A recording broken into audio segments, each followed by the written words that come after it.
Hi வணக்கம். நான் இன்னைக்கு ஓட்ஸ் தோசை எப்படி பண்ணுறதுன்னு சொல்ல போகிறேன்.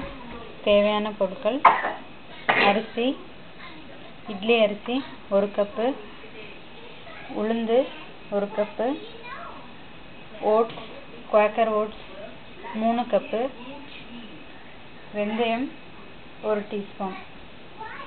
ஸோ 4:1 தான். நீங்கள் 1 பங்கு அரிசினா 3 பங்கு ஓட்ஸ் எடுத்துக்கோங்க, 1 பங்கு உளுந்து எடுத்துக்கோங்க. இது ஊற வைக்கிறது தான். நீங்கள் அரிசி 6 மணி நேரம் ஊறணும். இந்த உளுந்தும் ஓட்ஸும் 2 மணி நேரம் ஊறினா போதும்.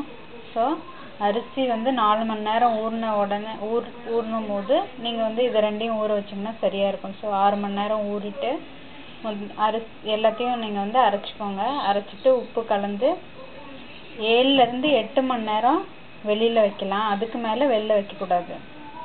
இது மற்ற சாதாரண தோசை மாவு மாதிரி பொங்காது. உங்களுக்கு பார்க்குறதுக்கு மேலே கொஞ்சம் புளிச்ச மாதிரி தெரியும். புளிச்ச வாசனையும் வராது, பொங்கவும் செய்யாது. பட் புளிச்ச மாதிரி தெரியும், அவ்வளோதான். நீங்கள் ரொம்ப நேரம் வெளில வச்சிங்கன்னா ஓட்ஸ் இருக்கனால கெட்டு போயிடும். ஸோ 8 மணி நேரத்துக்கு மேலே வெளியில் வைக்காதீங்க. அரைச்சிட்டு 8 மணி நேரத்துக்கு அப்புறம் ஃப்ரிட்ஜில் எடுத்து வச்சுட்டு நீங்கள் 3-4 நாள் கூட யூஸ் பண்ணலாம். தோசை ஊற்றலாம். வெறும் தோசை மட்டும்தான் வரும். இது ட்ரை பண்ணி பாருங்கள் நீங்களும். தேங்க்யூ.